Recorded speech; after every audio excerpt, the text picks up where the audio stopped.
In this video, we're going to take a look at how great content can develop awareness of and interest in your services.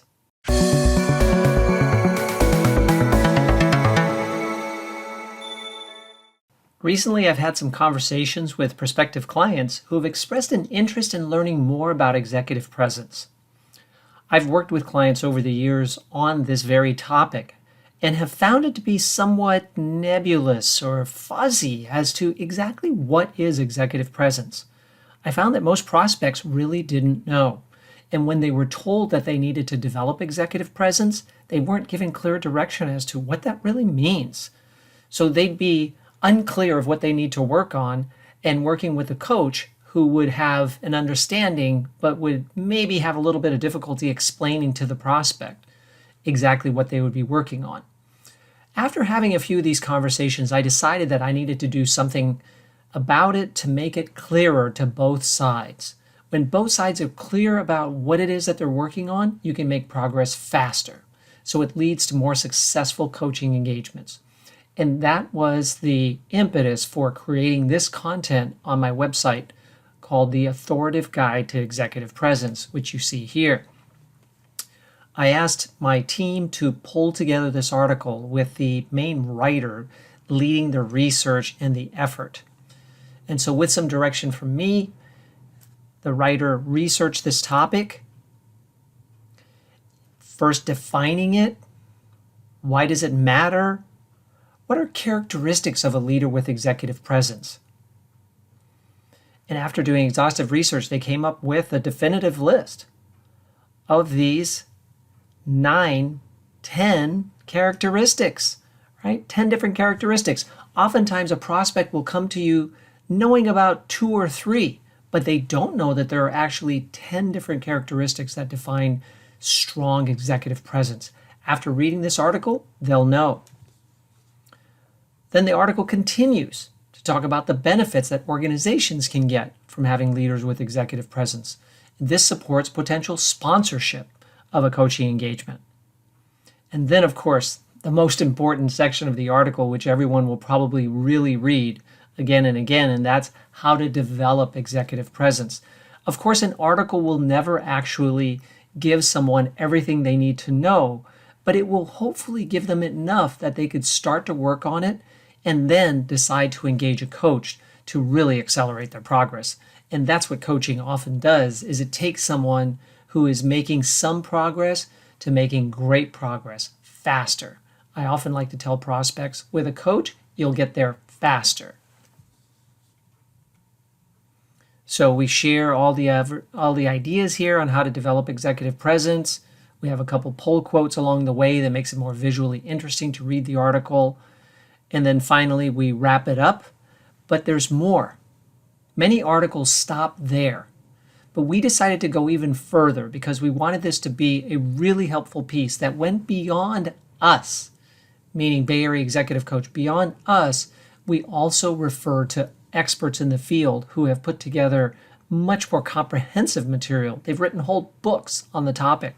So we have links to the books and are noting the authors. And then below that, we also have a list of YouTube videos that could be helpful. But there's more. We decided to also create a self-assessment. And so you may see here on the screen, it says, click this link to take the self-assessment. If they click on that, they will actually get a downloadable piece that looks like this. This is a downloadable assessment that they can print and assess themselves and decide what it is that they need to work on. And then they can bring this to the coach and say, okay, I could be better in these areas and I need work in these areas. Can you help me? And the coach can put together a plan and work with them to develop the executive presence they need to either be more successful or advance in their careers. Now, when you create a downloadable like this, of course, have your branding at the top and have the URL at the bottom. That's very important because this is a takeaway that they might even end up showing to other people. And of course, you want other people who might see it to know where it originated from. So when you've developed great content like this, then you actually want to go to the trouble of sharing it and making it visible. Some people say that you should spend just as much time sharing great content and promoting it as you do creating it. And I certainly like to do that.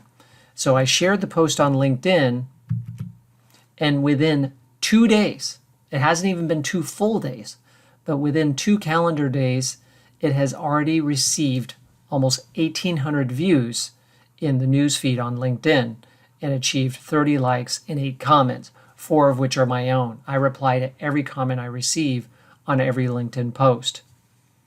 So I promoted the post, put some hashtags on there, talked about all the great resources that are available, including the downloadable self-assessment, and it's going to continue to do well. I believe that this post will probably end up with somewhere around 3, 4, even 5,000 views in the news feed, which is an excellent response to an article like this.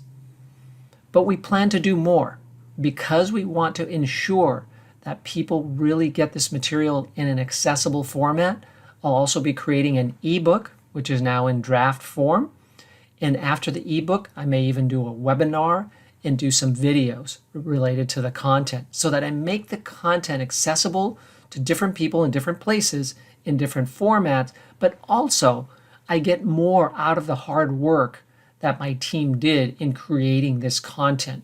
You should never create content and then leave it as is. Repurpose it and create different formats out of that content in different form factors for different platforms so that you'll get more and more awareness of the content and interest potentially in your services. I hope this video has helped you to consider how far you can go in developing content. I believe that many people, when they develop content, they just don't go far enough. There's more that can be done, such as creating the resource list or creating the downloadable self-assessment. Now, one thing that I didn't do with the downloadable self-assessment is I didn't ask for email addresses, phone numbers, mailing addresses, etc. I'm not generating a mailing list on that website. If I wanted to, then I would have required that, which calls that gating, right? In order to get the self-assessment, they have to provide information and then they would get it. Many people have mixed feelings about giving their contact information to get something like that. And so you'll actually reduce the number of people who download the assessment when you gate it. I decided to make it available to anyone without requiring to provide contact information because I'm fairly satisfied with the number of leads that I get through my website and through referrals and other means. And therefore, I don't issue a newsletter for that website. But you might want to do something different. So be aware of different options on how to share content. If you have questions about this process, please post them in the comments below and I'll reply back to you. Or feel free to email me at michael@bayareaexecutivecoach.com.